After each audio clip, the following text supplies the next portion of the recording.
Dear Dr. Jones, I act on behalf of a client who has indicated a desire to introduce the sport of salmon fishing into the Yemen.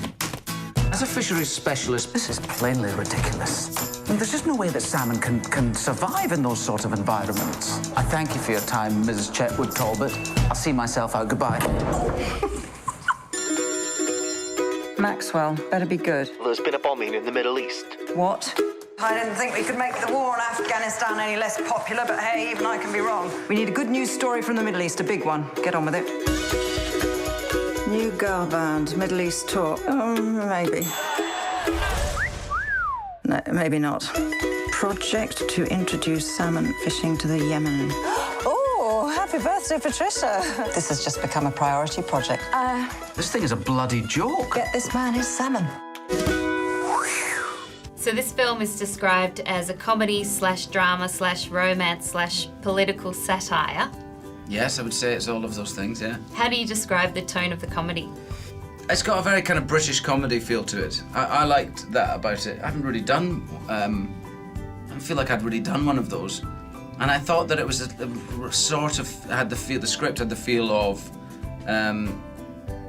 some of the kind of more popular British comedies in the last 10 years. How do you describe this movie? It's unusual, for sure. It's kind of a far-fetched, mystical idea, but yet it's really funny, and it's a very accessible, universal film. I mean, the title is misleading and also leading at the same time, because it's a film that is about making the impossible possible. So it seems to be the theme of the film is taking a leap of faith.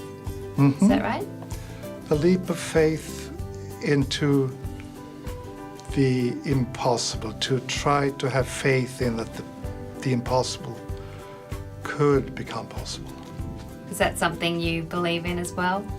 I want to believe in that. I don't know if I have the absolute confidence to totally believe in it. But when it comes to important things, I think that's what you need to have, aspire to at least. You think I'm mad? It would be a miracle if it were to happen. For my people. I'm more of a facts and figures man. We must have faith, Dr. Alfred. When things get tricky in my life, I talk to my fish. Just somehow wouldn't associate you with having a tricky life. Was a big draw card working with Ewan McGregor. Yeah, absolutely. I love to see what films that he chooses He's because so he's so great. different. No, he's so diverse, and I think he loves interesting projects, and he loves stretching himself and not knowing what he's going to do and challenging. That's how I love working as well. I love that. I think he's not one to pigeonhole himself, you know, and he really enjoys characters, loves them, loves people, you know, and I think that he's not someone who watches too many movies, you know, so nothing he does is derivative of another movie. It's genuinely that he's fallen in love with that character, that person. Think it's going extremely well? It's an extraordinary idea. I wasn't talking about the project. No, I'm not sure that I was. I feel like you often hear, oh, this film has a really unique romantic story or really unique humour, but this one actually feels like it does. It does, yeah. It does, and it is unique. I mean, it is very British, I think. There's something kind of timeless and self-deprecating and silly about it, which is great, but then the film does veer into being very poignant, actually. I can't help imagining that this crazy enterprise might just come off. Faith, Dr. Alfred? Yes, all right then, faith.